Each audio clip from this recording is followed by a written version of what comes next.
ਪੁਕਾਰ ਟੀਵੀ ਦੇ ਦਰਸ਼ਕੋ, ਮੈਂ ਰਛਪਾਲ ਸਿੰਘ ਅਤੇ ਆਪਾਂ ਜੁੜ ਰਹੇ ਹਾਂ ਸਰਦਾਰ ਜਸਪਾਲ ਸਿੰਘ ਸਿੱਧੂ ਜੀ, ਜੋ ਕਿ UNI ਦੇ ਉੱਘੇ ਪੱਤਰਕਾਰ ਰਹੇ ਹਨ ਅਤੇ ਜਿਹੜੇ 1984 ਵਿੱਚ ਜਦੋਂ ਜੂਨ ਮਹੀਨੇ ਤੀਸਰਾ ਘੱਲੂਘਾਰਾ ਵਾਪਰਿਆ, ਭਾਵ ਕਿ ਸ੍ਰੀ ਅਕਾਲ ਤਖਤ ਸਾਹਿਬ ਤੇ ਭਾਰਤੀ ਫੌਜ ਨੇ, ਇੰਦਰਾ ਗਾਂਧੀ ਦੀ ਹਕੂਮਤ ਨੇ ਹਮਲਾ ਕਰਵਾਇਆ।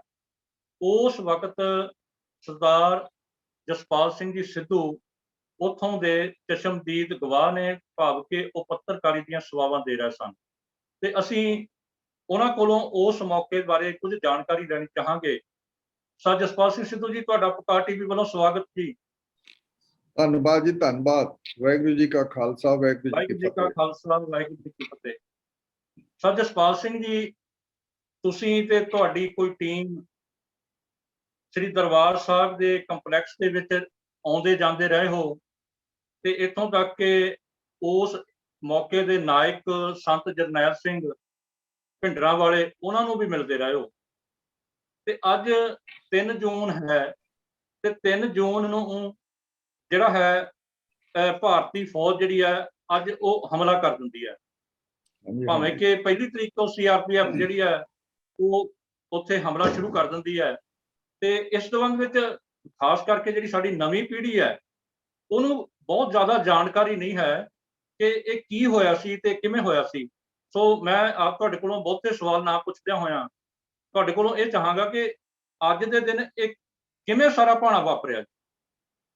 ਦੇਖੋ ਜੀ, ਸਭ ਤੋਂ ਪਹਿਲਾਂ ਅਸੀਂ ਜਿਹੜਾ 1 ਜੂਨ ਨੂੰ CRP ਨੇ 7 ਘੰਟੇ ਫਾਇਰਿੰਗ ਕੀਤੀ ਸੀ ਲਗਾਤਾਰ। CRP ਦੀਆਂ ਦਰਬਾਰ ਸਾਹਿਬ ਦੇ ਆਲੇ ਦੁਆਲੇ ਉਹਨਾਂ ਦੇ ਸਾਰੇ ਮੋਰਚੇ ਸੀਗੇ, ਬੋਰੀਆਂ ਲੱਗੀਆਂ ਸੀ, ਜਿੰਨੀਆਂ ਉੱਚੀਆਂ ਉੱਚੀਆਂ ਬਿਲਡਿੰਗਾਂ ਸੀਗੀਆਂ ਉਹਨਾਂ ਉੱਤੇ ਉਹਨਾਂ ਨੇ ਮੋਰਚੇ ਬਣਾਏ ਹੋਏ ਸੀ।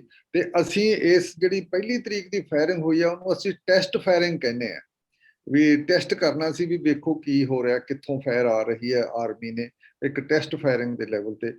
ਪਰ ਉਹਦੇ ਵਿੱਚ ਕੁਝ ਬੰਦੇ ਕਈ ਮਾਰੇ ਵੀ ਗਏ ਸੀਗੇ, 10-12 ਦੇ ਨੇੜੇ ਜ਼ਖਮੀ ਵੀ ਹੋਏ ਸੀਗੇ। ਉਸ ਦਿਨ ਪ੍ਰਕਰਮਾਂ ਉੱਤੇ ਬਹੁਤ ਜ਼ਿਆਦਾ ਗੋਲੀਆਂ ਚਲਾਈਆਂ ਉਹਨਾਂ ਨੇ, ਬਰਸਾਈਆਂ, ਪਰ ਅਕਾਲ ਤਖਤ ਵੱਲ ਵੀ ਬਰਸਾਈਆਂ। ਹੈਰਾਨੀ ਵਾਲੀ ਗੱਲ ਸੀ, ਜਾਂ ਇਹ ਇੱਕ ਤਰ੍ਹਾਂ ਦੀ ਰਣਨੀਤੀ ਸੀ ਜਿਹੜੀ ਕਿ ਸ਼ਬੇਗ ਸਿੰਘ ਦੀ ਸੀ, ਅੰਦਰੋਂ ਕਿਸ ਤਰ੍ਹਾਂ ਜਵਾਬ ਦੇਣਾ।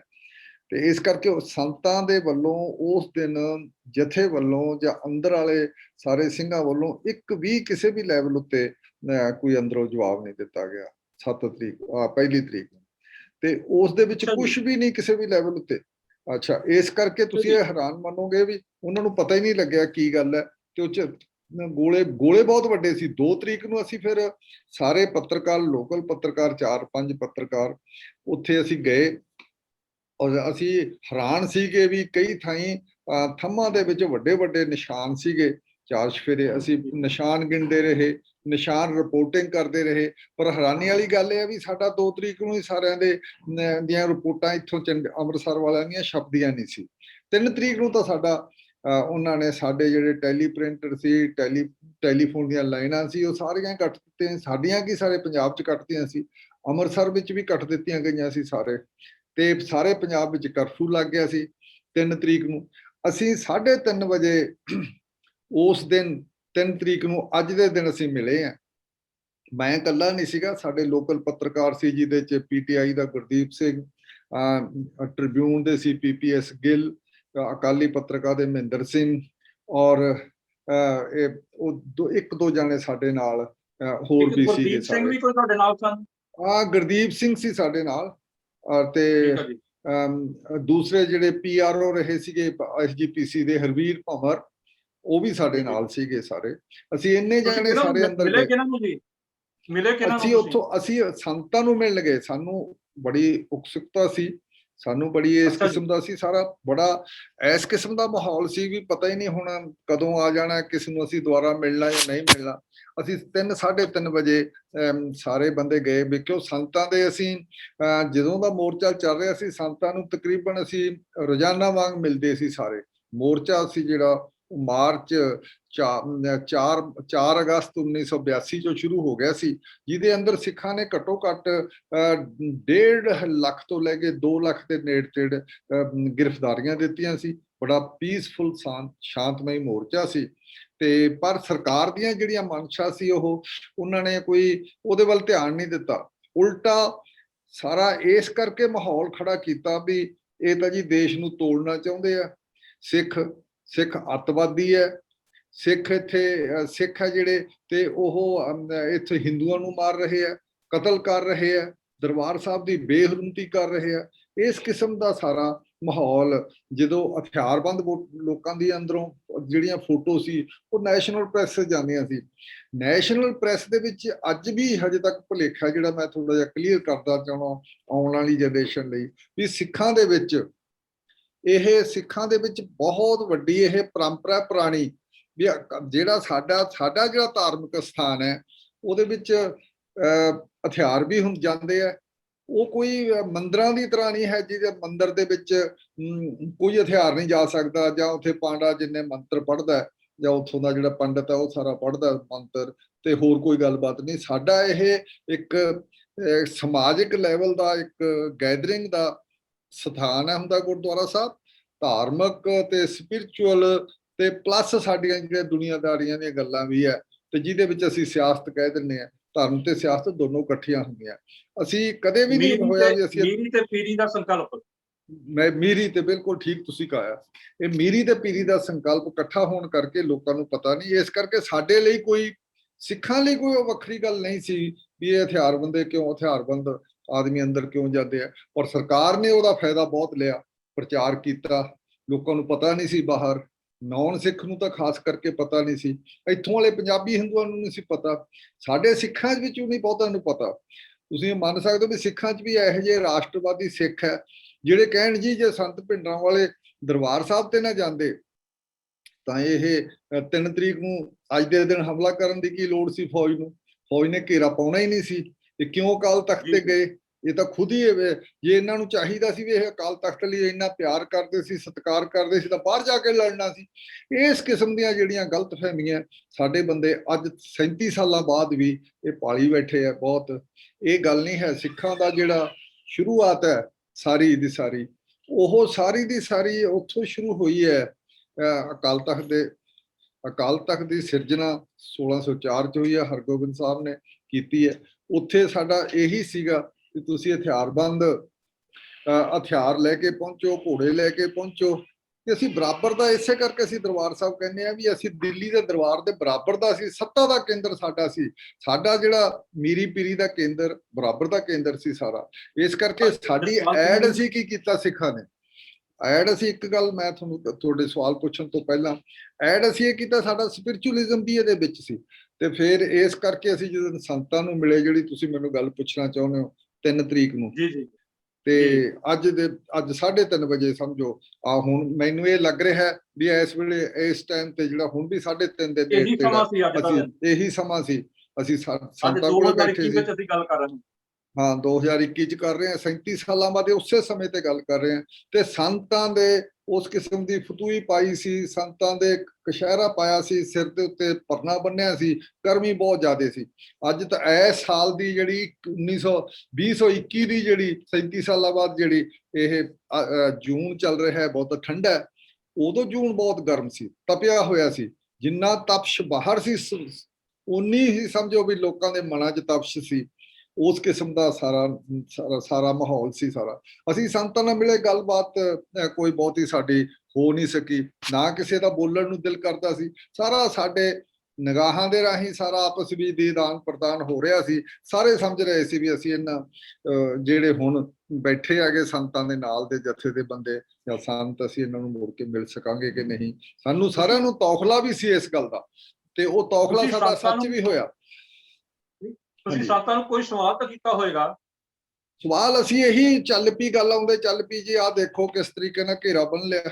ਤੇ ਸੰਤ ਕਹਿੰਦੇ ਵੀ ਆਹੀ ਗੱਲ ਅਸੀਂ ਕਦੋਂ ਦੇ ਕਹਿ ਰਹੇ ਸੀ ਵੀ ਤੁਸੀਂ ਵੱਡੇ ਭਰਾ ਨੂੰ ਦੀ ਗੱਲ ਸੁਣਦੇ ਸੀਗੇ ਵੀ ਸਾਡਾ ਹਿੰਦੂ ਸਾਡਾ ਵੱਡਾ ਭਰਾ ਆ, ਅਸੀਂ ਛੋਟੇ ਭਰਾ, ਤੇ ਆਹ ਦੇਖ ਲਓ ਤੁਹਾਡਾ ਵੱਡਾ ਭਰਾ ਕੀ ਕਰ ਰਿਹਾ।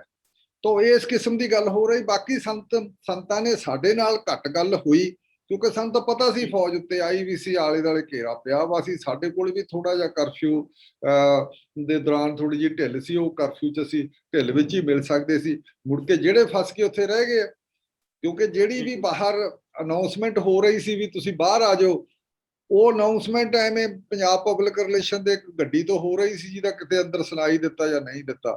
ਇਹ ਸਾਰਾ ਉਸ ਦਿਨ ਦਾ ਵਰਤਾਂਤ ਸੀ ਸਾਰਾ। ਰਾਤ ਨੂੰ ਫਿਰ ਸੰਤਾਂ ਨੇ ਬੜੇ ਦ੍ਰਿੜਤਾ ਨਾਲ ਕਹਿ ਰਹੇ ਸੀਗੇ ਵੀ ਅਸੀਂ ਤਾਂ ਹੁਣ ਸ਼ਹੀਦੀਆਂ ਪਾਉਣੀਆਂ, ਸਾਡਾ ਸਮਾਂ ਤਾਂ ਸ਼ਹੀਦੀਆਂ ਪਾਉਣ ਦਾ ਆ ਗਿਆ, ਤੁਸੀਂ ਦੇਖ ਲਓ ਕੀ ਹੋ ਰਿਹਾ ਸਾਰਾ। ਸੰਤ ਬੜੇ ਮਜ਼ਬੂਤ ਇਰਾਦੇ 'ਚ ਬੈਠੇ ਸੀ, ਕੋਈ ਕਿਸੇ ਕਿਸਮ ਦੀ ਉਹਨਾਂ ਦੇ ਚਿਹਰੇ ਉੱਤੇ ਇਸ ਕਿਸਮ ਦੀ ਮਾਯੂਸੀ ਨਹੀਂ ਸੀ, ਪਰ ਆਕਰੋਸ਼ ਤੇ ਗੁੱਸਾ ਤੇ ਇਸ ਕਿਸਮ ਦਾ ਮਾਹੌਲ ਬਣਿਆ ਹੋਇਆ ਸੀ ਵੀ ਪਤਾ ਨਹੀਂ ਕੀ ਹੋਏਗਾ, ਕਿਵੇਂ ਹੋਣ ਜਾ ਰਿਹਾ, ਜਿਹਦੇ 'ਚ ਲੱਗਦਾ ਸੀ ਵੀ ਹੁਣ ਇਹ ਤੁਸੀਂ ਜਿਵੇਂ ਆਖਰੀ ਫਾਂਸੀ ਦਾ ਰੱਸਾ ਚੁੰਮਦੇ ਹੋ, ਇਸ ਕਿਸਮ ਦਾ ਮਾਹੌਲ ਸਾਰਾ ਸੀ। ਤੇ ਉਹ ਸਾਰਾ ਇਹ ਸਾਰੇ ਮਾਹੌਲ ਨੂੰ ਅਸੀਂ ਦੇਖ ਕੇ ਅਸੀਂ ਆਪਸ ਵਿੱਚ ਦੀ ਵੀ ਨਹੀਂ ਕੋਈ ਗੱਲ ਕਰ ਸਕੇ। ਅਸੀਂ ਜਦੋਂ ਵਾਪਸ ਆਏ ਹਾਂ ਦਰਬਾਰ ਸਾਹਿਬ ਉੱਥੋਂ ਅਕਾਲ ਤਖਤ ਤੋਂ ਉੱਤਰ ਕੇ ਥੱਲੇ ਆ ਰਹੇ ਹਾਂ, ਤਾਂ ਜਿੱਥੇ ਅਸੀਂ ਜੋੜਾ ਘਰ 'ਚ ਲੈ ਰਹੇ ਸੀ, ਜੁੱਤੇ ਲੈ ਰਹੇ ਸੀ, ਉੱਥੇ ਸਾਨੂੰ ਕਹਿ ਰਹੀਆਂ ਸੀ ਲੇਡੀਜ਼ ਵੀ ਅਸੀਂ ਪਿੰਡਾਂ ਤੋਂ ਆਈਆਂ ਵੀ ਆ, ਪਾਸੇ ਆਸੇ ਤੋਂ, ਅਸੀਂ ਜਾਣਾ, ਹੁਣ ਕਿਵੇਂ ਜਾਈਏ, ਅਸੀਂ ਕਦੋਂ ਜਾ ਸਕਦੇ? ਅਸੀਂ ਕਿਹਾ ਵੀ ਹੁਣ ਚਲੇ ਜਾਓ। ਉਹ ਕਹਿੰਦੇ ਵੀ ਹੁਣ ਤਾਂ ਸਾਡੀਆਂ ਬੱਸਾਂ ਨਹੀਂ ਜਾਣਗੀਆਂ, 4 ਵੱਜ ਗਏ, ਅਸੀਂ 5 ਵਜੇ ਤੋਂ ਜਾਵਾਂਗੇ, ਬੱਸਾਂ ਸਾਡੀਆਂ 5 ਵਜੇ ਤੋਂ ਬਾਅਦ ਜਾਂਦੀਆਂ ਨਹੀਂ। ਉਹਨਾਂ ਦਿਨਾਂ 'ਚ ਕਾਫੀ ਜ਼ਿਆਦਾ ਰਿਸਟ੍ਰਿਕਸ਼ਨਾਂ ਲੱਗੀਆਂ ਹੋਈਆਂ ਸੀ, ਲੇਟ ਤੱਕ ਜਾਂਦੀਆਂ ਨਹੀਂ ਸੀ ਬੱਸਾਂ, ਦਿਨੇ ਜਾਂਦੀਆਂ ਸੀ। ਤਾਂ ਫਿਰ ਇਸ ਕਰਕੇ ਸਾਨੂੰ ਇਹ ਲੱਗਦਾ ਵੀ ਬਹੁਤ ਲੋਕ ਰਹਿ ਗਏ ਅੰਦਰ। ਇਸੇ ਕਰਕੇ ਇਹ ਕਿਹਾ ਜਾਂਦਾ ਵੀ 5 ਤੋਂ ਲੈ ਕੇ 7000 ਤੱਕ, 8000 ਤੱਕ ਕਿੰਨਾ ਬੰਦਾ ਅੰਦਰ ਮਾਰਿਆ ਗਿਆ, ਕਿੰਨਾ ਨਹੀਂ ਮਾਰਿਆ ਗਿਆ, ਕਿੰਨੇ ਪਿਲਗ੍ਰਿਮ ਮਾਰੇ ਗਏ। ਕਿਉਂਕਿ 4 ਤਰੀਕ ਨੂੰ ਤਾਂ ਫਿਰ ਤੁਸੀਂ ਇਹ ਦੇਖੋ ਵੀ ਗੁਰੂ ਅਰਜਨ ਦੇਵ ਜੀ ਦਾ ਸ਼ਹੀਦੀ ਦਿਵਸ ਸੀਗਾ ਸਾਰਾ। ਸ਼ਹੀਦੀ ਦਿਵਸ ਨੂੰ ਵੀ ਉਹਨਾਂ ਨੇ ਜਾਣ ਕੇ ਰੱਖਿਆ। ਤੇ ਇਹ ਕਿਉਂਕਿ ਅਸਲ ਵਿੱਚ ਫੌਜ ਦਾ ਜਦੋਂ ਅੱਜ ਰਾਤ ਦੇ ਦਿਨ ਕੁਝ ਘੰਟਿਆਂ ਬਾਅਦ, ਹੁਣ ਤੋਂ ਘੰਟਿਆਂ ਬਾਅਦ ਜਦੋਂ ਉਹ ਸ਼ੁਰੂ ਕਰਨਗੇ ਕੀਤਾ ਫੌਜ ਨੇ, ਤਾਂ ਫੌਜ ਦੀ ਪਲਾਨ ਸੀ ਅਸੀਂ 2 ਘੰਟਿਆਂ 'ਚ ਸਫਾਈ ਕਰ ਦਿਆਂਗੇ। ਸਫਾਈ ਕਰਕੇ ਉਹਨਾਂ ਨੇ ਪੂਰੇ ਸਫਾਈ ਸੇਵਕ ਵੀ ਅਰੇਂਜ ਕੀਤੇ ਸੀ, ਪ੍ਰਕਰਮਾਂ ਸਾਫ਼ ਕਰ ਦਿਆਂਗੇ। ਤੇ ਇੱਥੇ ਫਿਰ ਮਰਜ਼ਾਦਾ ਅਸੀਂ ਦਰਬਾਰ ਸਾਹਿਬ ਅੰਦਰ 2-3 ਵਜੇ ਨੂੰ ਸਵੇਰੇ ਨੂੰ ਅਸੀਂ ਬਹਾਲ ਕਰ ਦਿਆਂਗੇ। ਉਹਨਾਂ ਦੀ ਸਾਰੀ ਗੱਲ ਗਲਤ ਨਿਕਲੀ, ਤੇ ਗਲਤ ਨਿਕਲੀ ਉਹਨਾਂ ਦੀ ਕੈਲਕੂਲੇਸ਼ਨਾਂ ਜਨਰਲਾਂ ਦੀਆਂ, ਆਰਮੀ ਜਨਰਲਾਂ ਦੀਆਂ ਗਲਤ ਸੀ।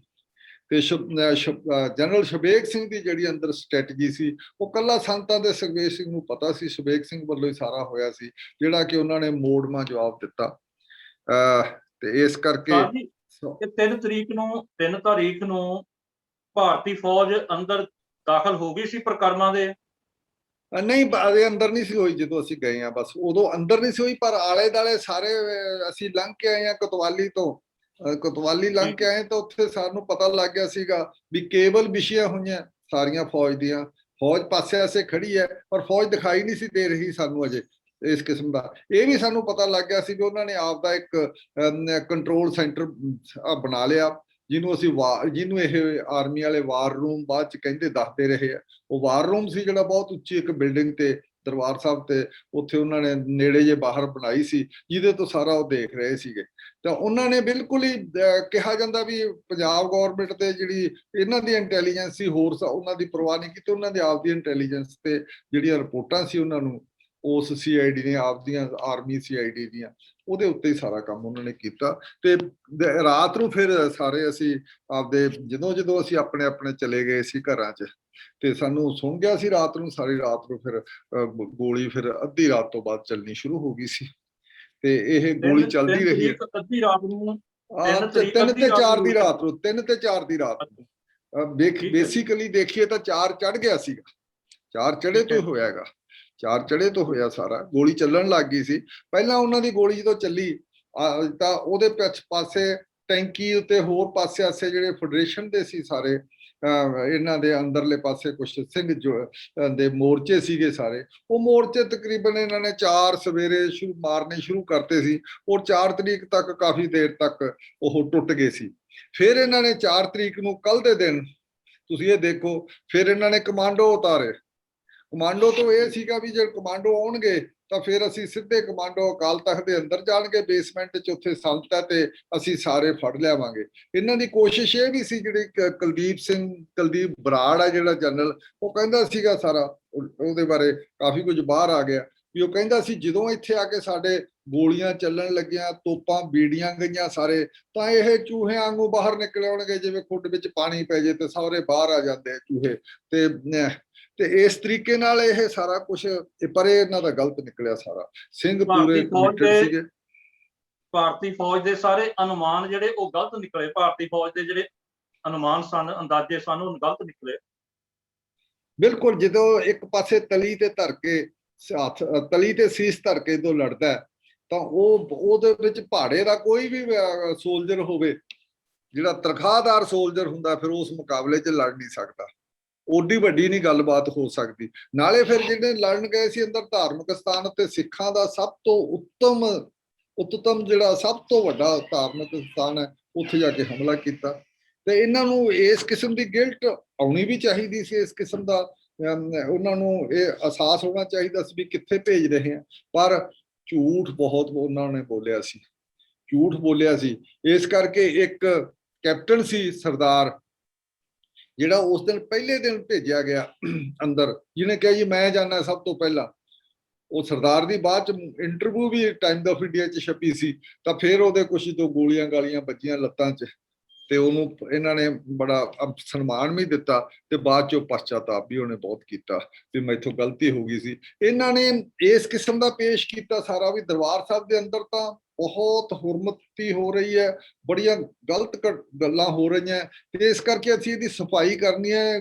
ਗੁੰਡੇ ਬਦਮਾਸ਼ ਅੰਦਰ ਬੈਠ ਗਏ, ਅਸੀਂ ਉਹਨਾਂ ਤੋਂ ਦਰਬਾਰ ਸਾਹਿਬ ਨੂੰ ਬਾਹਰ ਕੱਢ ਕੇ ਤੇ ਸਿੱਖੀ ਮਰਿਆਦਾ ਸਹੀ ਚਲਾਉਣੀ ਹੈ। ਇਸ ਕਿਸਮ ਦੇ ਭਾਸ਼ਣ ਫੌਜ ਨੂੰ ਹਮਲਾ ਕਰਨ ਤੋਂ ਪਹਿਲਾਂ ਸਮਝੋ ਵੀ ਇਹ ਸ਼ਾਮ ਜੇ ਨੂੰ, ਇਹ ਤਾਂ 2-3-4 ਘੰਟਿਆਂ ਬਾਅਦ ਉਹਨਾਂ ਨੇ ਸ਼ੁਰੂ ਕਰਤੇ ਸੀਗੇ। ਤੇ ਇਹਦੇ 'ਚ ਬਿਹਾਰ ਰੈਜੀਮੈਂਟ ਤੇ ਕਈ ਰੈਜੀਮੈਂਟਾਂ ਲਾਈਆਂ ਸੀਗੀਆਂ, ਮਦਰਾਸ ਰੈਜੀਮੈਂਟ ਸਾਰੇ ਆਏ ਸੀਗੇ। ਕੋਸ਼ਿਸ਼ ਉਹਨਾਂ ਨੇ ਕੀਤੀ ਵੀ ਉਹ ਲਾਈਆਂ ਜਾਣ ਜਿਹੜੇ ਬਾਹਰਲੇ ਥੋੜੇ ਜਿਹੇ ਕਲਚਰ ਦੇ ਲੋਕ ਹੈ। ਬਿਹਾਰ ਵਾਲੇ 9 ਰੈਜੀਮੈਂਟ ਨੇ ਜ਼ਿਆਦਾ ਕੰਮ ਕੀਤਾ। ਬਹੁਤ ਮਹੱਤਵਪੂਰਨ ਨੁਕਤਾ ਉਠਾਇਆ ਤੁਸੀਂ ਕਿ ਮੀਰੀ ਪੀਰੀ ਦਾ ਸੰਕਲਪ ਹੈ। ਮੀਰੀ ਪੀਰੀ ਦੇ ਸੰਕਲਪ ਦੇ ਅਧੀਨ ਹੀ ਸਾਰੀ ਕਾਰਗੁਜ਼ਾਰੀ ਚੱਲ ਰਹੀ ਸੀ। ਲੇਕਿਨ ਇਹ ਸਿੱਖ ਕੌਮ ਪ੍ਰਤੀ ਇਹਨਾਂ ਦੀ ਨੀਤ ਜਾਂ ਨੀਤੀ ਕੀ ਹੈ, ਉਸ ਇਹ ਜ਼ਾਹਰ ਕਰਦੀ ਹੈ ਕਿ ਜੇ ਦਰਬਾਰ ਸਾਹਿਬ ਦੇ ਵਿੱਚ ਇਹਨਾਂ ਨੂੰ ਕੋਈ ਕਿਸੇ ਤਰ੍ਹਾਂ ਦਾ ਇਤਰਾਜ਼ ਵੀ ਸੀ, ਤਾਂ ਫਿਰ ਦੇਸ਼ ਭਰ ਦੇ ਹੋਰ 39 ਲਗਭਗ ਗੁਰਦੁਆਰਿਆਂ ਗੁਰਧਾਮਾਂ ਤੇ ਹਮਲਾ ਬਰਾਬਰ ਹੀ ਕਿਉਂ ਕੀਤਾ ਗਿਆ? ਬਿਲਕੁਲ ਠੀਕ ਹੈ ਤੁਹਾਡੀ ਗੱਲ ਰਿਸ਼ਪਾਲ ਸਿੰਘ ਜੀ, ਬਿਲਕੁਲ ਠੀਕ ਹੈ ਤੁਹਾਡੀ ਗੱਲ। ਇਹਨਾਂ ਨੇ ਜੇ ਸੰਤ ਨੂੰ ਹੀ ਪ੍ਰਚਾਰ ਦੇ ਇਹੀ ਰਹੇ ਵੀ ਅਸੀਂ ਸੰਤ ਗੜਬੜ ਕਰ ਰਹੇ, ਇੱਥੇ ਸਾਰੇ ਉਹਦੇ ਬੰਦੇ ਕਰ ਰਹੇ ਆ, ਪਰ ਫਿਰ ਬਾਹਰ 39 ਪੰਜਾਬ ਦੇ ਵਿੱਚ ਹੋਰ ਥਾਵਾਂ ਤੇ 39 ਥਾਵਾਂ ਤੇ ਕਿਉਂ ਕੀਤਾ? ਸਾਰੇ ਪੰਜਾਬ ਦੇ ਐਡੇ ਵੱਡੇ ਦੇਸ਼ ਦੇ ਕਿਤੇ ਖਿੱਤੇ ਦੇ ਵਿੱਚ ਦੁਨੀਆ ਵਿੱਚ ਕਰਫਿਊ ਨਹੀਂ ਲੱਗਿਆ ਜਿੰਨਾ ਕਿ ਉਦੋਂ ਉਸ ਦਿਨ, ਮਤਲਬ ਕਿ ਹੁਣ ਤੋਂ ਕੁਝ ਘੰਟਿਆਂ ਬਾਅਦ ਜਿਹੜਾ ਕਰਫਿਊ ਲੱਗ ਜਾਂਦਾ। ਤੇ ਇਹ ਸਾਰਾ ਉਹਨਾਂ ਦਿਨਾਂ 'ਚ ਹੋਇਆ। ਫਿਰ 2 ਘੰਟੇ ਦਾ ਮਿੱਥ ਕੇ ਚੱਲੇ ਸੀ, 72 ਘੰਟੇ ਲੱਗੇ। 72 ਘੰਟੇ 'ਚ ਜਾ ਕੇ ਇਹ ਕਲੀਅਰ ਸਾਰਾ ਕੁਝ ਹੋਇਆ। ਤੇ ਇਸ ਕਰਕੇ ਫੌਜ ਨੂੰ ਆਪਣੇ ਤੇ ਜਿੰਨੇ ਮਾਰੇ ਗਏ ਉਹਨਾਂ ਦਾ ਅੰਦਾਜ਼ਾ ਬਦਕਿਸਮਤੀ ਹੈ ਵੀ ਸਾਡੇ ਕਿਸੇ ਨੇ SGPC ਨੂੰ ਵੀ ਚਾਹੀਦਾ ਸੀਗਾ ਵੀ ਇਸ ਉੱਤੇ ਕੋਈ ਠੋਸ ਕੰਮ ਕਰੇ, ਉਹਨੇ ਵੀ ਨਹੀਂ ਕੀਤਾ ਉਸ ਕਿਸਮ ਦਾ ਕੰਮ ਵੀ ਸਾਰੇ ਬੰਦਿਆਂ ਦੀਆਂ ਡਾਕੂਮੈਂਟ ਕੀਤਾ ਜਾਵੇ, ਉਹ ਡਾਕੂਮੈਂਟ ਕੀਤਾ ਨਹੀਂ। ਤੋ ਇਸ ਕਰਕੇ ਇਹ ਅੱਜ ਦੇ ਦਿਨ ਦੀ ਜਿਹੜੀ ਸਾਡੀ ਸ਼ਰਧਾਂਜਲੀ ਹੈ ਦਰਬਾਰ ਸਾਹਿਬ ਵਿੱਚ, ਇਹ ਦਰਬਾਰ ਸਾਹਿਬ ਦੇ ਹਮਲੇ ਉੱਤੇ ਜਿਹਨੂੰ ਅਸੀਂ ਘੱਲੂਘਾਰਾ ਕਹਿੰਦੇ ਆ, ਇਸ ਘੱਲੂਘਾਰੇ ਉੱਤੇ ਇਸ ਕਿਸਮ ਦਾ ਇਹ ਘੱਲੂਘਾਰਾ ਜਿਹੜਾ ਦਿਵਸ ਹੈ, ਕਿਉਂਕਿ 3 ਘੱਲੂਘਾਰੇ, ਤੀਜਾ ਘੱਲੂਘਾਰਾ ਅਸੀਂ ਇਸ ਕਰਕੇ ਕਹਿੰਦੇ ਆ, ਜਿਹੜਾ ਸ਼ੰਭ ਜੋੜੀਆਂ ਦਾ 1746 ਦੇ ਵਿੱਚ ਘੱਲੂਘਾਰਾ ਪਹਿਲਾ ਹੋਇਆ ਸੀ, ਤੇ ਜਿਹਦੇ ਚ 7 ਤੋਂ ਲੈ ਕੇ 10,000 ਸਿੱਖ ਮਾਰਿਆ ਗਿਆ ਸੀ। ਘੱਲੂਘਾਰਾ ਇਸ ਕਰਕੇ ਕਹਿੰਦੇ ਵੀ ਜਿਹੜੇ ਬੰਦੇ ਲੜ ਨਹੀਂ ਰਹੇ, ਹਥਿਆਰ ਨਹੀਂ ਚੱਕੇ, ਔਰ ਆਮ ਬੰਦੇ ਆ ਗਏ, ਆਮ ਔਰਤਾਂ ਬੁੱਢੇ ਲੜਨ ਵਾਲੇ ਨਹੀਂ ਹੈ, ਉਹਨਾਂ ਉੱਤੇ ਹਮਲਾ ਕੀਤਾ ਜਾਵੇ, ਉਹ ਮਾਰੇ ਜਾਣ ਤਾਂ ਘੱਲੂਘਾਰਾ ਹੁੰਦਾ। ਤੇ ਇਹ ਦੂਜਾ ਘੱਲੂਘਾਰਾ ਫਿਰ ਉਸ ਤੋਂ ਬਾਅਦ 1762 ਚ ਹੋਇਆ ਕੁੱਪਰਹੀੜੇ ਦਾ। ਫਿਰ 64 ਵਿੱਚ ਦਰਬਾਰ ਸਾਹਿਬ ਵੀ ਉਹਨਾਂ ਨੇ ਪੂਰ ਦਿੱਤਾ ਗਿਆ।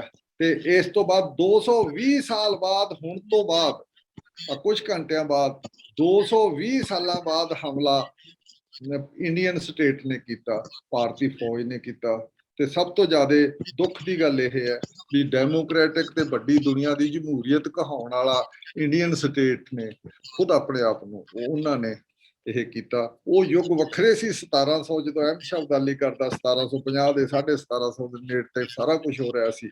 ਉਦੋਂ ਸਾਰਾ ਬੰਦਾ ਮੱਧਯੁਗੀ ਲੈਵਲ ਤੇ ਕਹਿੰਦੇ ਸੀ, ਉਦੋਂ ਇਸ ਕਿਸਮ ਦੀ ਜਿਹੜੀ ਮਨੁੱਖੀ ਕਦਰਾਂ ਕੀਮਤਾਂ ਦੀ ਉਹ ਗੱਲ ਨਹੀਂ ਸੀ ਹੁੰਦੀ। ਜਿਹਦੇ ਕੋਲੇ ਤਲਵਾਰ ਸੀ, ਜਿਹਦੇ ਕੋਲੇ ਤਾਕਤ ਸੀ, ਉਹ ਤਾਕਤ ਨਾਲ ਆਪਣਾ ਰਾਜ ਜਮਾਉਂਦਾ ਹੁੰਦਾ ਸੀ। ਇਹ ਵੋਟਾਂ ਦੇ ਰਾਜ ਦੇ ਵਿੱਚ, ਸਿਵਲ ਕਿਸਮ ਦੇ ਰਾਜ ਦੇ ਵਿੱਚ, ਰੂਲ ਆਫ ਲਾ ਦੇ ਵੱਡੇ ਵੱਡੇ ਦਾਅਵੇ ਕਰਨ ਵਾਲੇ ਵੇਲੇ ਤੇ ਜਿੱਥੇ ਕਿ ਤੁਸੀਂ ਕੁਝ ਮਿਨੋਰਿਟੀ ਨੂੰ ਟਾਰਗੇਟ ਕਰਕੇ ਇੱਕ ਵੱਡੀ ਮੈਜੋਰਿਟੀ ਨੂੰ ਇਕੱਠਾ ਕਰਨ ਲਈ ਕਰ ਰਹੇ ਹੋ, ਤਾਂ ਤੁਸੀਂ ਇਹ ਸਾਰਾ ਕੁਝ ਉਸ ਵੇਲੇ ਹੋਇਆ। ਇਸ ਕਰਕੇ ਅੱਜ ਦੇ ਦਿਨ ਤਾਂ ਜਿਹੜਾ ਸ਼ੁਰੂਆਤ ਹੈ ਉਹ ਇੱਕ ਤਰ੍ਹਾਂ ਦਾ ਦੇਸ਼ ਦੀ ਮੋਟੇ ਤੌਰ ਤੇ ਅਸੀਂ ਕਹਿ ਸਕਦੇ ਹਾਂ ਵੀ ਜਮਹੂਰੀਅਤ ਦਾ ਸਟਰਕਚਰ ਹੀ ਬਦਲ ਦਿੱਤਾ, ਉਹਦੀ ਤਸਵੀਰ ਹੀ ਬਦਲ ਦਿੱਤੀ। ਇਦੋਂ ਪਿੱਛੋਂ ਜਿਹੜੀ ਅੱਜ ਮੋਦੀ ਤੱਕ ਗਈ, ਮੋਦੀ ਦਾ ਹਿੰਦੂ ਰਾਸ਼ਟਰ ਹੈ, ਇਹਦੀ ਜਿਹੜੀ ਨੀਂਹ ਹੈ, ਤਾਂ ਅਸੀਂ ਕਹਿ ਸਕਦੇ ਹਾਂ ਅੱਜ ਦੇ ਦਿਨ ਜਿਹੜੀ ਦਰਬਾਰ ਸਾਹਿਬ ਦੇ ਹਮਲੇ ਨਾਲ ਇੰਦਰਾ ਗਾਂਧੀ ਨੇ ਬੰਨੀ ਸੀ, ਉਹੀ ਸਾਰਾ ਤੌਰ ਤਰੀਕਾ ਹੈ ਵੀ ਮਿਨੋਰਿਟੀਆਂ ਤੇ ਹਮਲਾ ਕਰੋ। ਜੇ ਮੋਦੀ ਨੂੰ ਹੁਣ ਸਿੱਖਾਂ ਤੇ ਹਮਲੇ ਕਰਨ ਦੀ ਬਹੁਤੀ ਲੋੜ ਨਹੀਂ, ਤਾਂ ਹੁਣ ਉਹ ਮੁਸਲਮਾਨਾਂ ਤੇ ਕਰ ਰਿਹਾ, ਮਿਨੋਰਿਟੀ ਤੇ ਹਮਲਾ ਕਰਨ ਦਾ ਜਿਹੜਾ ਪ੍ਰੋਸੈਸ ਹੈ ਇਹ ਅੱਜ ਦੇ ਦਿਨ ਸ਼ੁਰੂ ਹੋਇਆ ਸੀ। ਸਰ ਜਸਪਾਲ ਸਿੰਘ ਜੀ, ਇਹ ਬਹੁਤ ਵੱਡੀ ਪੀੜਾ ਅਕਹਿ ਤੇ ਅਸਹਿ ਕਸ਼ਟ ਜਿਹੜੇ ਨੇ ਉਹ ਸ਼ਰਧਾਲੂਆਂ ਨੇ ਤੇ ਪੰਜਾਬੀਆਂ ਨੇ ਸਹਾਰੇ ਨੇ, ਤੇ ਲੇਕਿਨ ਇਹ ਵਾਰ-ਵਾਰ ਅੰਦਰ ਇਸ ਗੱਲ ਦੀ ਪੀੜਾ ਹੈ ਕਿ ਉਹ ਦੇਸ਼ ਦੀ ਹਕੂਮਤ, ਜਿਸ ਦੇਸ਼ ਲਈ ਸਿੱਖਾਂ ਨੇ ਕੁਰਬਾਨੀਆਂ ਦਿੱਤੀਆਂ, ਉਹਨਾਂ ਦੇ ਨਾਲ ਜੋ ਕੁਝ ਇਹ ਵਾਪਰਿਆ ਬਹੁਤ ਦੁਖਦਾਈ ਹੈ। ਤੇ ਤੁਸੀਂ ਬੜੀ ਮਹੱਤਵਪੂਰਨ ਜਾਣਕਾਰੀ ਦਿੱਤੀ ਹੈ ਤੇ ਸਮਾਂ ਆਗਿਆ ਨਹੀਂ ਦਿੰਦਾ ਕਿ ਅਸੀਂ ਹੋਰ ਅੱਗੇ ਵਧੀਏ। ਬਹੁਤ ਸਾਰੇ ਪ੍ਰਸ਼ਨ ਪੈਦਾ ਹੋ ਰਹੇ ਨੇ ਤੁਹਾਡੇ ਕੋਲੋਂ ਪੁੱਛਣ ਲਈ, ਅਗਲੇ ਐਪੀਸੋਡਾਂ ਵਿੱਚ ਤੁਹਾਡੇ ਨਾਲ ਸਾਂਝੇ ਕਰਾਂਗੇ ਜੀ। ਤੁਹਾਡਾ ਅੱਜ ਪੁਕਾਰ ਟੀਵੀ ਨਾਲ ਜੁੜਨ ਲਈ ਪੁਕਾਰ ਟੀਵੀ ਵੱਲੋਂ ਵਾਰ-ਵਾਰ ਧੰਨਵਾਦ ਜੀ। ਧੰਨਵਾਦ ਜੀ, ਧੰਨਵਾਦ।